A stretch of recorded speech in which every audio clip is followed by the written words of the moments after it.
Hello, this is PyromaniacMo coming to you live once again. Today we've got a real treat. I'm sitting down with one of my favorite guys in the industry. That would be Mr. John Tuvey. John, how are you, sir? I'm doing well. Thanks for having me on. Yeah, it's good of you to join us here. And John, who again can be reached at on Twitter, JTuvey, JTUVEY. Correct. And John can also be found at thehuddle.com. And John, what can fans discover if they go to the Huddle? Well, we're in the off season, but there is no off season. So right now we're talking about coaching changes. We're talking about free agency, a lot of pre-draft stuff. We're looking at the rookie class, and then what we're probably best known for is during the season. David Dory does his predictions and projections, and I do my start bench list. So we look at every player that has a meaningful fantasy impact each week and try and break down what they're going to do that week. So I think that's probably what the Huddle is best known for. We've also got some real good forums. Um, a lot of involvement there. A lot of leagues born of the Huddle. In fact, there's a separate section for both leagues, born of the Huddle leagues, that I play in a couple of those as well. So that's pretty fun. So it's a great place to get your fantasy football information year round. Yeah, the Huddle does a fantastic job diving into the numbers and just articles and some of the great behind the scenes stuff. I first became aware of you, which is, I'll probably gush a little bit here, but hopefully none of the guys in my league are listening, because truly one of my secret weapons, I think, is hearing you on Fantasy Football Weekly, the radio show. And besides some great ABBA covers, what explain to our fans what the Fantasy Football Weekly radio show is, how long it's been around, what you guys do. We believe it is the longest running fantasy football radio show. We just celebrated our 20th season last year. Paul Charchian, one of the founders of Fanball, where I got my start in the industry, has been the host for, I believe, 17 of the years, and he was a co-host before that. I've been a co-host for the last 10 years, so I've been involved with the program for more than half of the show. But during the season, we break down again every meaningful fantasy player. We break down each game from a fantasy standpoint. As you mentioned, we've got some long-running bits. Take a chance on me, where we each pick a quarterback, a running back, and a wide receiver that are maybe a little below the radar that week, and we introduce the segment with. For many years, it was just the ABBA song, and then I found one cover by Erasure, and then I started going crazy, and now we have a different cover version every week, and we found some absolutely fantastic and some really bad cover versions. That my favorite is to one of the weeks that I'm off, to stick the guys with the Chipmunk version.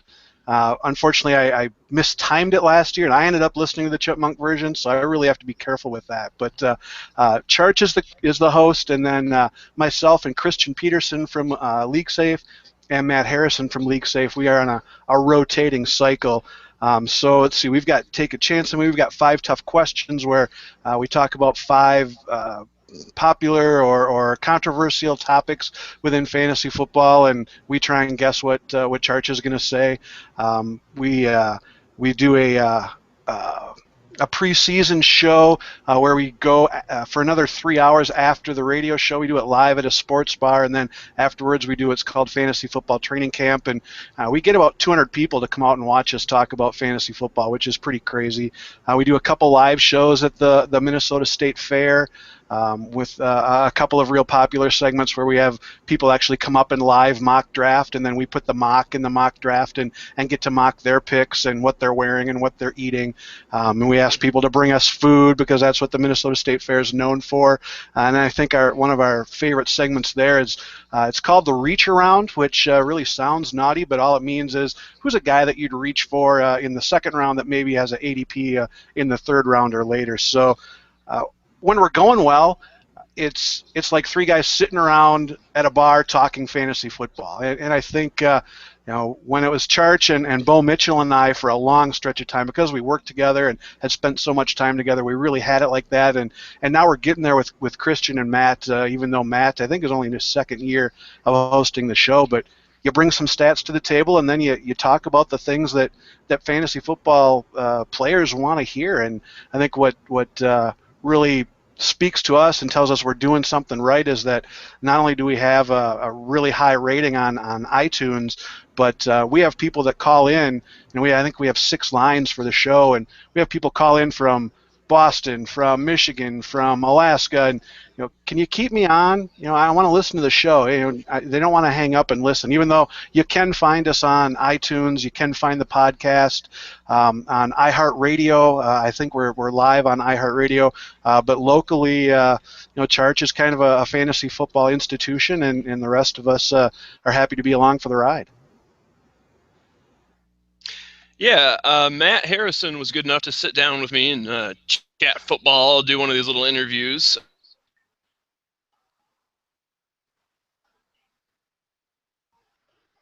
I think I love it. It is just fantastic. And, you mentioned the ABBA covers, which are quite good.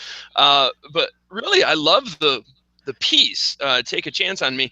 I think people forget a lot of times, fantasy football is a 4-legged table. Everybody just focuses on the draft. But, a season isn't won or lost on the draft. There's trading, who you're going to start, and then the waiver wire. So I've been able to find some really great picks on the Take a Chance on Me.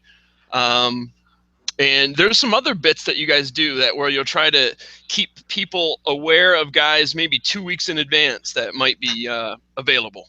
Premature speculation, that one is called. And yeah, you try and maybe a guy's going on bye, or a guy's hurt and not coming back for a couple weeks, but if you have an extra roster spot, here's a guy that you can pick up 2 weeks before the rush really comes, before maybe there's 6 kickers all going on by. Here's a guy you can stash, so you don't have to fight that crowd, or all of the elite tight ends are going to be on by a certain week, or this guy's got a great matchup and he's not on any rosters right now.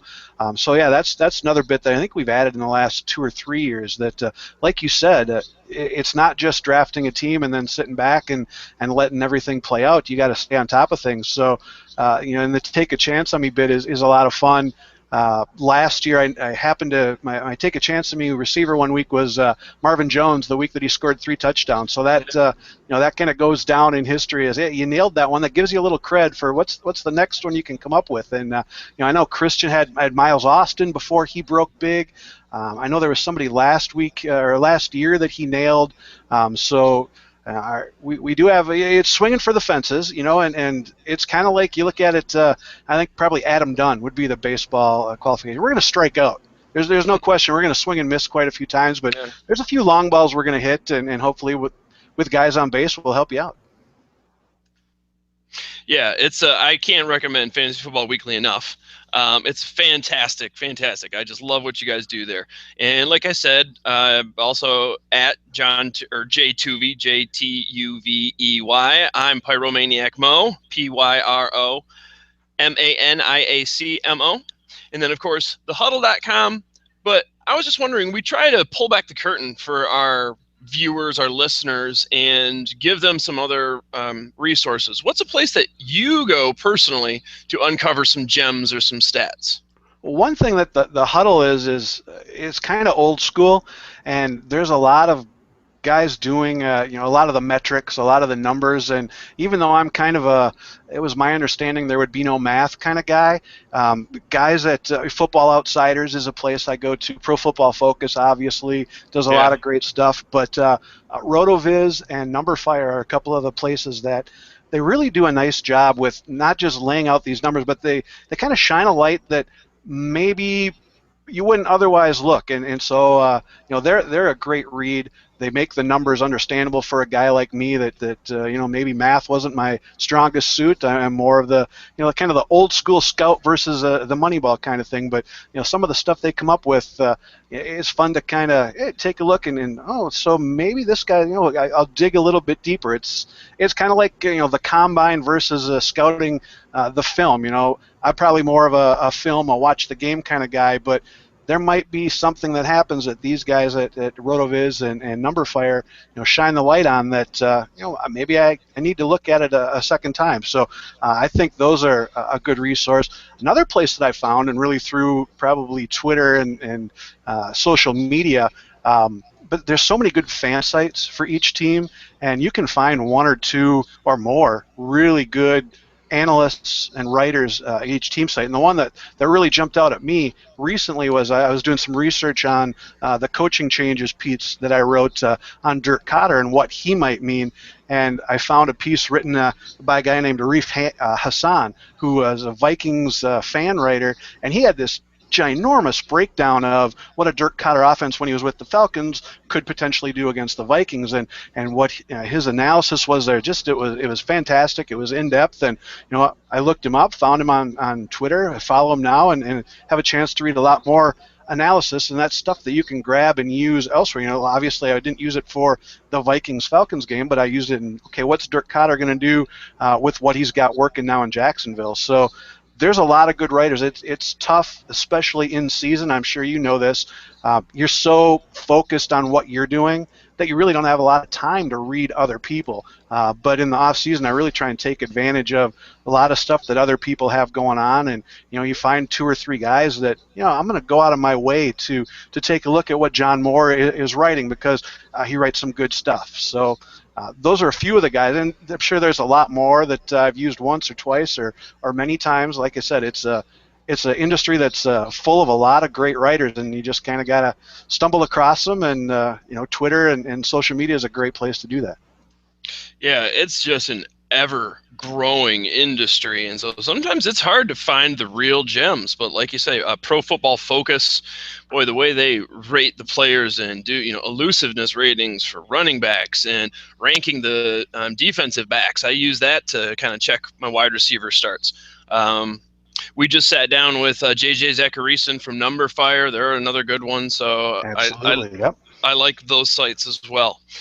We had a heck of a season and even a heck of an off season thus far, but now that we've had some time to sort of put it in perspective, give me one thing that really stood out to you from this last year, fantasy football wise. What was your big takeaway from the season? Well, I think the biggest one is a guy, I'm a Vikings fan, and I tried not to play the fan card, and I made it through my first 9 drafts without playing the fan card, and then I had the first overall pick in my 10th one. I said, well, here's my chance. I'll take Adrian Peterson first. What could possibly go wrong? So it's kind of you have to expect the unexpected, because you just never know what could happen next. I mean, the things we saw with Ray Rice and Adrian Peterson and Greg Hardy off the field, and how's that going to play into what happens this year? And fortunately, I guess the hallmark of my teams is that they tend to be deeper, and so there are a lot of coaching decisions to be made, and covering for Adrian Peterson, while not easy, is doable. So maybe that reinforces my decision to go deeper rather than try and be a top-heavy team, especially in an auction. And I think the other thing that I pulled out of last year was never take a Bill Belichick or Sean Payton running back, because, again, you just never know what's going to happen. Yeah, Wild Bill, man. You never know. Jonas Gray goes off one week and ticks him off or does something, and never heard from again. He's crazy. So being that we've seen some of these off the field issues and some of the craziness, just the unreliability of running back, are you changing anything? Are you going to do anything different next year, draft-wise or just philosophy-wise, after what happened this year? I'm going to avoid small backs. Small backs jumped up and bit me last year.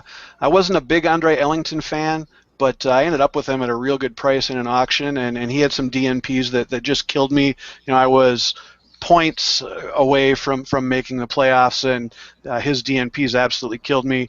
Gio Bernard was another guy that killed me. So small backs. I'm not going to open the wallet on those guys. I'm going to maybe look for the bigger back, or if I do have a small back, definitely look for the handcuff, or if the handcuff's not worthy, then maybe just focus the attention elsewhere. I'll take the big boys. I'm a longtime Eddie George fan. Never had to worry about a DNP with Eddie George. He always showed up, separated shoulder or what have you. He was going to play. He was a little slow at the end, but maybe I ought to go back to that philosophy and draft the big boys. Yeah, it's funny you say that. I think Matt Harrison actually got me and another one of my Pyro brethren thinking about that, and he was talking about numbers for running backs under 6 foot and for over 6 foot, and it's quite noticeable. I think once you start diving into it, it's a tough game, and you need a big bruiser to really be successful in the long run. So another thing I'm looking at that was crazy. We just survived one of the craziest free agencies that I can remember. What about some guys that are in a new position with the fantasy impact? Like, for example, the Colts. They've got some guys they're really going to be rallying around, try to get them a ring. Frank Gore, Andre Johnson. How do you like these guys? Does this improve their draft stock, or are they just kind of over the hill and you're going to let them ride off in the sunset? No, I tend to hang on a year too long rather than let a guy go a year too early. And I think with Frank Gore, man, the guy just keeps churning out 1,000-yard seasons, and I don't know anybody's going to push him in that role in Indy unless they draft somebody and unless they spend a first-round pick. And even if they spend a first-round pick, maybe it's Todd Gurley and they give him time to fully recuperate from the knee injury. But I think there's real opportunity for Gore in Indy. You saw what Dan Herron, who really brings nothing special to the table, he had a decent run there. And as far as Andre Johnson, I think he helps from the standpoint that you saw T.Y. Hilton get absolutely taken out of a couple games. I mean, they could focus on him, let your Hakeem Nicks, Reggie Wayne on the downslope of his career, kind of let them go. I think Andre Johnson takes that away from him. So rather than maybe take a big bite out of T.Y. Hilton's numbers, he's going to bring a little more something to the table. The key there is that how much is Pep Hamilton going to run? He unleashed Andrew Luck last year. That was a little bit surprising. Will he throw that much again this year? If he doesn't, it's a big boon for Gore. I think he's probably a lot closer to the last year than he was the previous years where he was real run heavy, and he lets Luck throw, and why wouldn't you? So Johnson, I don't know that his numbers tail off that dramatically from what he's been bringing in Houston. He was probably a little overrated in Houston because he'd never get the touchdowns he needed. He had the catches and the yardage. Maybe the touchdowns stay the same, the yardage is a little different, but from where I've seen him ADP wise, I think he's going to be a helper. And I think Gore, he's easy to forget about as an over the hill guy that has had his last 1,000-yard season. For what that's going to cost me, I'll take a swing on him squeezing one more 1,200-yard, 8 to 10 touchdown season out of him. Yeah, situationally, I like it. Like you said, I think Pep, he wants to run, and I think Frank Gore could be had for a nice price. Some other of the just the crazier teams, the Bills, my goodness, they've got some weapons, I guess arguably, but McCoy, Harvin, a crazy quarterback situation. They got a tight end. Do you like the Bills? Do you like what Rex is doing, or are you shying away? I'll shy away from the passing game, because I just don't know what they have, what they bring to the table at quarterback. But LaShawn McCoy in a ground and pound, I like that. It takes a bite out of what Fred Jackson brings to the table, but there's going to be enough carries to go around. I think I like LaShawn in that role. The rest of it, including Sammy Watkins, man, Castle's going to be okay, but I think it's a ground and pound, so it works out real well for LaShawn. He'd be the one I'd be bullish on out of that offense. The rest of that offense, I think those guys will probably end up being a little overpriced. Yeah, I think so as well. I'm always a little skeptical of McCoy, and we mentioned Pro Football Focus. They've got him an elusiveness rating of 17th ranked running back, and I think that's part of the reason Chip sent him packing, because he just was dancing around too much, wasn't going north and south. So I'm a little skeptical of McCoy. What about what about the Eagles? Where he's coming from? Murray. That's going to be a real interesting situation because I think Chip firmly believes it's not the players, it's the system. But fantasy wise, you don't draft the system, so you got to figure out who's going to be the helpers in that system. I really liked Zach Ertz last year. A Yeah. little bit underused. I'd like to see him used a little bit more. I don't know for sure if that's going to happen because I think Jordan Matthews, they're really doing what they can to keep him in the slot. Miles Austin might be a value guy, and I guess if Sam Bradford can stay healthy, I don't want him as my number one quarterback, but any quarterback that's going to be, I mean, if Mark Sanchez can have fantasy value, just about anybody can do it. And Bradford's Yeah. got the talent. So if they find a way to keep him healthy in that offense, I think he'll be real interesting. I'm not excited at all about the running backs just because I think DeMarco Murray won't get the touches. Ryan Matthews won't get nearly enough touches, and there's still going to be a spot for Sproles. So Yep. based on where they'll probably go name value wise, I think you're probably going to overpay. Team wise, and win wise, they're going to be, they may be moving towards Patriots territory because Patriots every year are top 5 rushing teams, usually top 3 rushing team, but they do it with 3 or 4 different guys. The Eagles may be headed in that same direction. You can't count on, you couldn't really count on McCoy last year. He was good, but not what you paid for him. Murray won't be what you pay for him this year. There's no way Matthews gets there, and Sproles is kind of the odd man out. So it's the sum of the parts is going to be pretty good, but fantasy wise, I think there's a lot of overpriced talent there. Yeah, I concur. Even though I think Ertz could be one of the better values for tight end come draft day. Boy, he lit it up. I can't remember which week it was, but he really showed his colors when they were letting him have the ball late in the season. I liked Ertz quite a bit. Um, Another big one, the Saints. My God, sometimes it looks like they were just, I don't know, a rudderless ship, and maybe there's a game plan there. But let's start with the impact of Jimmy Graham and the hole that he leaves there. What do you make of this?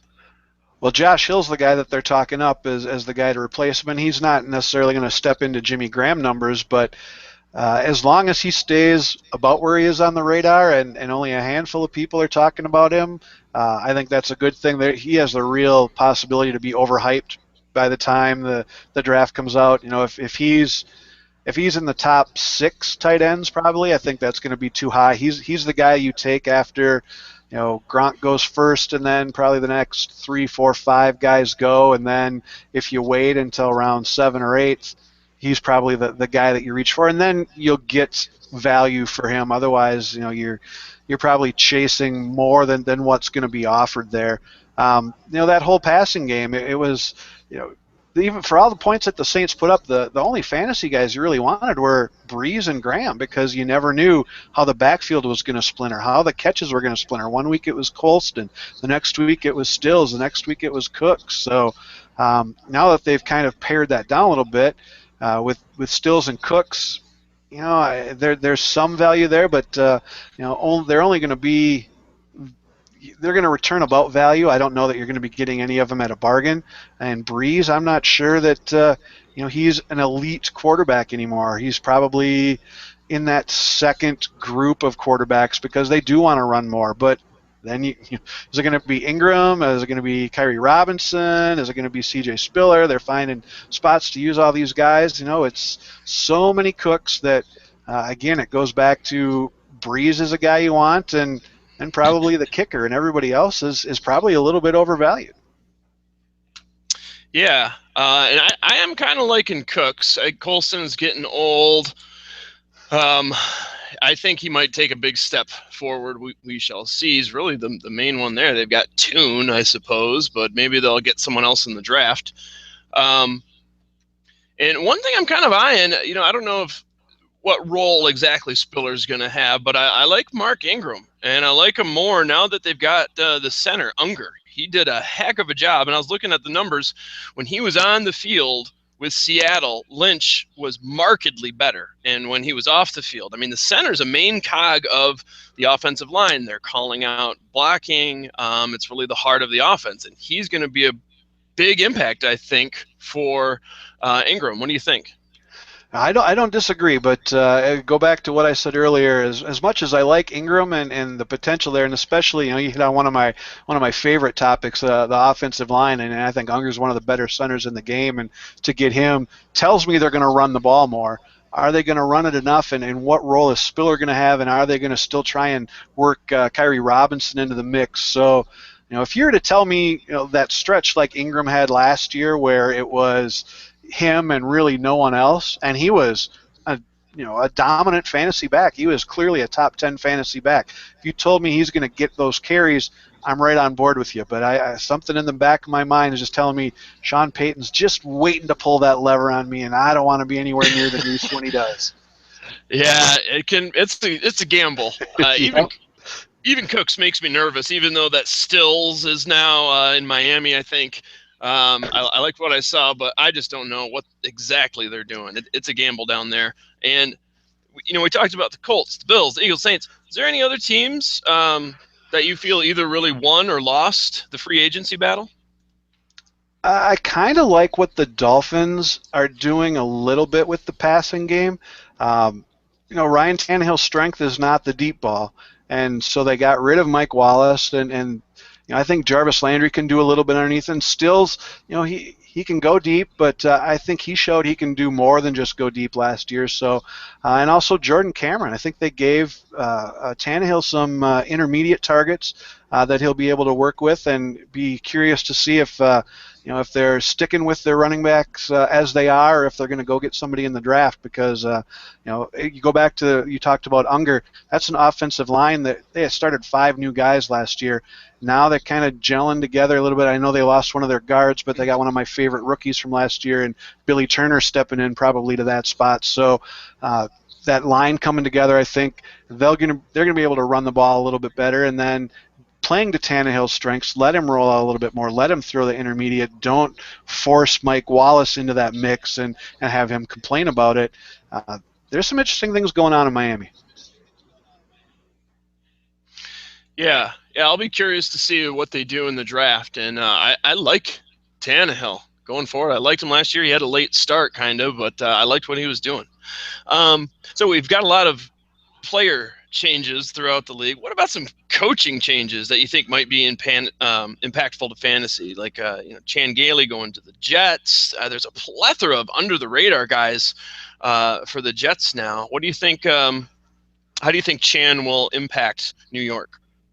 That's one of the more intriguing ones to me as well, and you hit on something that, again, has been one of my huge projects this off season. I think I've written about 15,000 words on coaching changes and what they mean fantasy wise, and it's kind of an unexplored aspect. But with Chan in that offense, I think he can make Geno Smith, especially with those targets, definitely viable in a 2 quarterback system. And if they end up with Marcus Mariota, I think there's some real upside, because Chan Gailey made Tyler Thigpen reasonably competent quarterback. He knows how to tailor his offense to what he's got. And so with Marshall, with Decker, with Jace Amaro, whether they go with Chris Ivory or they end up with a back in the draft, there's a lot of potential there for what that offense can do. And again, Chan Gailey knows how to fit what he's doing to the talent he's got, whether it's Geno Smith, whether it's Mariota, but he's got targets to work with. They can run the ball, whether they end up with a back out of this draft to complement Ivory, replace Ivory. There's some positive things going on for the Jets as well. Yeah, I like the Jets. I think they've got some decent under the radar guys. Certainly, Marshall, not that he's under the radar, but Ivory. I think Charge calls him Beast East. Beast East, yep. Yeah, he's like a little mini Marshall or Marshawn. But Powell, I've been hearing a lot of stuff about him, and honestly, one of the bigger things, I think Decker, he's going to be a great number 2. I don't think he could really fill the role as a number 1, but with Marshall there, it'll take some heat off him. They've got Amaro. I'm kind of liking the Jets. Some good value there, and I think a lot of people will be sleeping on him come draft day. And they're all receivers with size and receivers that can get open. Like you saw with Marshall in the offense they had in Chicago. They don't need to go deep and get separation. They've got the size to get separation in the short game. So whether you've got Mariota or Geno Smith rolling out, you're not forcing them to make throws that they're uncomfortable making. Plus, if it worked for Josh McCown. You put it up high, you've got receivers. I think Decker's 6'3", Marshall's 6'4", Jason Marl's a big receiver. Those are the kind of guys that can go up and get a ball that are going to win battles for their quarterbacks and make Geno or Marcus Mariota look a lot better than they'd be in another system. Yeah, and like you say, the coaching changes are fantastic. I know you've got a piece on the Huddle, fantasy impact of the 2015 NFL coaching changes, and we've been talking a little bit about Chan Gailey. But is there anyone else, after doing the piece and diving into the numbers, anyone else that you are interested in to see what happens? We talked a little bit about Dirk Cotter earlier, and I think if he ends up with Jameis Winston throwing to Mike Evans, throwing to VJax, throwing to Austin Seferian-Jenkins, that's going to be a real intriguing offense. Bill Musgrave's a run-heavy guy. He doesn't have a tremendous track record of success, but he does have a track record of being run-heavy. If they go with the roster that they have right now, that means Latavius Murray is going to be the go-to guy, and I think that skyrockets his fantasy value. Mark Trestman taking over in Baltimore. You saw what Matt Forte did as a receiver. Justin Forsette's never been asked to be as big a receiver as Forte was, but I think he fills that role, especially since Trestman needs to adapt his offense to be more Raven-like and run the ball more and get the ball to his backs and force it in that role. The other role that really jumped out at me was right now the feature back in Kyle Shanahan's zone offense is Devontae Freeman, and unless they draft somebody, that's an offense that he ran at Florida State with some degree of success. He's not ideal, but you look at some of the backs that have had success in Kyle Shanahan offenses. Steve Slayton. I mean, what does Slayton have that Devontae Freeman doesn't? That's going to be maybe a cheap source of 1,200 yards and 8 to 10 touchdowns. Yeah, there was a lot of talk about Devontae last year. They were still kind of figuring things out with Old Man Jackson, and they had a few cooks in the kitchen there, but he's going to be interesting with Shanahan. Like you say, it's a great piece that you have up. I did just tweet it out again. I'm PyromaniacMo, the piece from the Huddle.com, Fantasy Impact of the 2015 NFL Coaching Changes. It's just fantastic. Last bit on the coaching changes. What about Kubiak in Denver? How do you think that's going to fit with with Big John Elway there? Is he just Kubiak sort of a yes man? Is he going to get to implement what he wants, or is he going to run Peyton Manning style offense? What do you think is going to happen?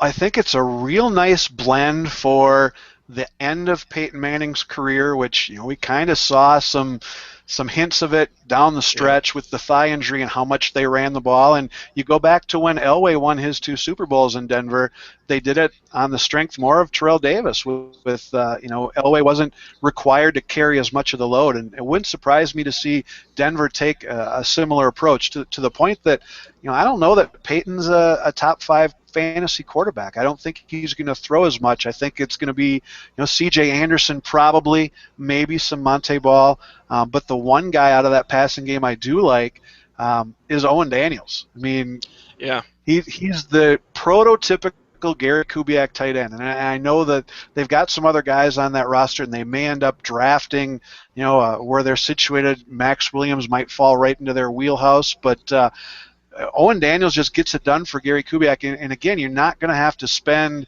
treat him as a top 5, even maybe a top 10 tight end, but as long as he stays healthy, and that's kind of been the question with him. If he can stay on the field for 15 games, he's probably going to give you 8 touchdowns, and at the tight end position, that's probably better than trying to chase something as you're streaming. Yeah, I was talking about Owen Daniels with JJ Zacharyson from Numberfire. I like the fact that he's taken him. This is the 3rd team now that the two have been on together.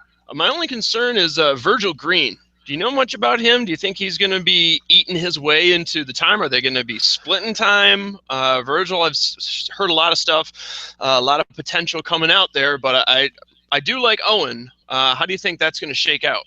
The interesting thing is that Virgil Green was kind of treated as an athletic pass catching tight end when he came out, and when he went to Denver, he ended up being their blocking tight end. So he does kind of have the combo skills that Kubiak looks for. And if Daniels is more mentor than actual player this year, Green's probably the guy that's going to benefit from that. I still think they squeeze one more year of play out of Daniels before he hobbles off into the sunset, probably becomes Gary Kubiak's lifetime tight ends coach, and Green becomes a go-to guy for them. But yeah, the potential is there. I don't, if you have a huge 20 plus man roster, he's probably a tight end that you handcuff as your third tight end, but I don't know a lot of leagues that you're going to carry that. Although you keep an eye on Owen Daniels' injury situation, and the first sign of a pulled hamstring or anything from Owen Daniels, Virgil Green's going to be the guy to grab.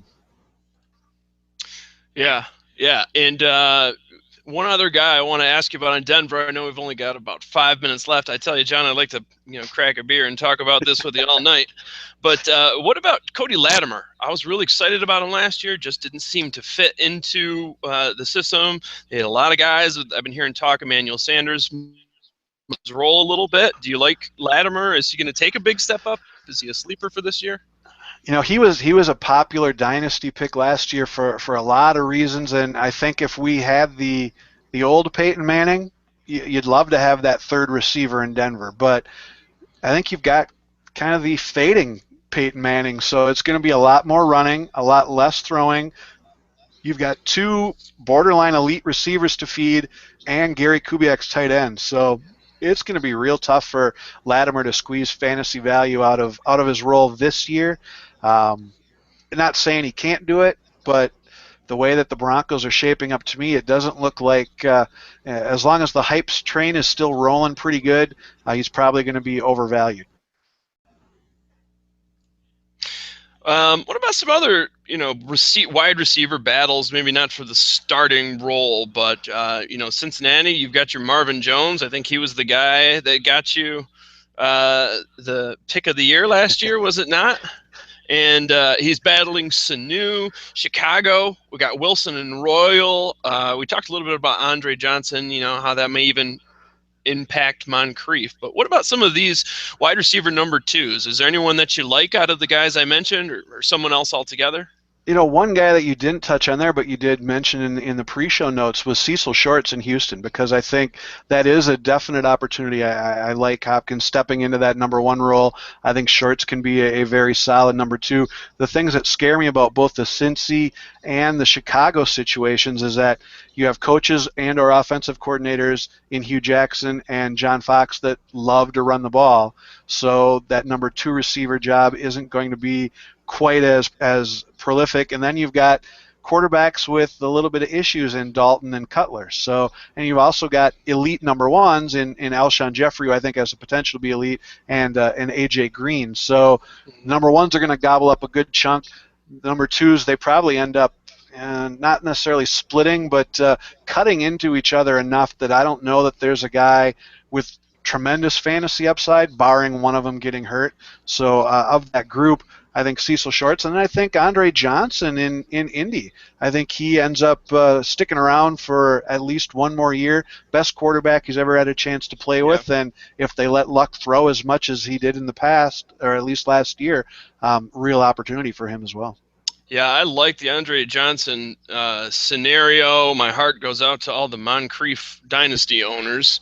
Or the Durant Carter owners, too. The people that jumped on Durant Carter as, oh, man, this guy's got a line, and he's going to go to a great quarterback, and now he could end up being the fourth or fifth guy in that offense. Yeah, it's a good plan, or it's a good problem to have, I suppose, if you're a quarterback there. But some fantasy spurs in the saddle there. Last question, since you are a Minnesotan, a guy from the Vikings territory, what do you know about what's going on there? They've got a ton of weapons: Charles Johnson, Mike Wallace, Jarius Wright, Patterson. Tell me a little bit about Minnesota and how you think they're going to fare this year. I think they're going to transition to Teddy Bridgewater's team, whether they have AP on the roster or not. And I think they'd like to keep him. They aren't going to give him away. I don't know that Peterson wants to stick around.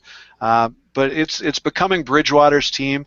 I really would love to see Adrian Peterson 1 year in a Norv Turner offense and see what would happen, but I don't know that we're going to get that. The other guy I'd like to see in a Norv Turner offense is Kyle Rudolph for a full healthy year. I was really bullish on him last year. The injury jumped up and bit him, really took most of his season away. So I like his chances this year, and that's going to bite into what the receivers do. And again, do they draft one of those elite three at 11 to go with Charles Johnson, Mike Wallace, Jarius Wright playing out of the slot? Patterson's the one that I don't think they're quite ready to give up on him yet. But if it, especially if they add Cooper or White or Parker to that mix, they're going to be enough touches where they really force themselves to get him the ball, or is he a glorified return man? So it's going to be interesting to see how that receiver situation shakes down. If I had to grab one right now, it would probably be Charles Johnson. I think he's got a comfort level with Bridgewater, but I think Wallace can bring a lot to the table, and obviously Rudolph is going to be a nice guy to have in that offense. And then if they end up trading Adrian Peterson, I think McKinnon's going to end up being the third down back, and they're probably going to draft either a feature back to develop or a bigger back to be there between the tackles, and McKinnon will be the third down guy. I don't think Asiata, as much success as he had last year, I don't think that he's their long-term answer. So it all stems towards becoming Teddy Bridgewater's team as they're looking to move into that new stadium in a couple years. Was Bridgewater the best rookie quarterback in the draft last year, in your opinion? He was, and the fact that he dropped, it's still, it can't all be based on the pro day. There had to be something else, or maybe it was just that reactionary, well, they didn't take him, there must be a reason, so I'm not going to take him kind of thing. But kudos to Rick Spielman for trading back up into the draft and getting a guy that certainly looks like he has the it factor, not just not just the arm and not just the mobility and not just the physical traits of a quarterback, but that it factor that a guy like Christian Ponder, his last first-round quarterback, was unable to come up with. And last question for you, I got to ask about AP. Is he going to be suiting up for the Vikings this year, in your opinion? Somebody's got to come with a legit offer. Otherwise, I think they don't pull the trigger. They don't give him away. I think there's got to be a 2-1 next year, or a 1 and a player, or something like that. I know he doesn't want to be here, but you don't give away an asset like that, because then it looks like the inmates are running the asylum. So his wife may not want to be here, his agent may not want to be here, but I think you put Adrian Peterson on the field and point him in the right direction, and he's going to do damage no matter what uniform he's wearing. And man, like I said, I'd love to see what AP can do with a full year in a Norv Turner offense, because I think that would justify that #1 overall pick I spent on him last year. Yeah, reports are he's mad enough and ripped enough to rip kegs in half. So I want to see him on the field. John, I can't thank you enough for sitting down with me. It's really been enjoyable. I've enjoyed it personally, and I know our fans have as well. Hey, thanks for having me on. Anytime you want to talk football, it's a lot of fun. Absolutely, my pleasure. Again, that was John Tuvey. You can find him at the Huddle, Huddle.com. You can tune in every week during the football season for Fantasy Football Weekly, the radio show. Either you can find it on iTunes or iHeartRadio. And he can be found on Twitter at JTuvey, JTUVEY. And again, I just tweeted out to my followers a link to his 2015 coaching changes. I'm PyromaniacMo at PYROMANIACMO. And as always, you can find me on Pyromaniac.com. You can tune in weekly and hear the boys talk it up and drink a few brews. And until then, keep up the fantasy goo.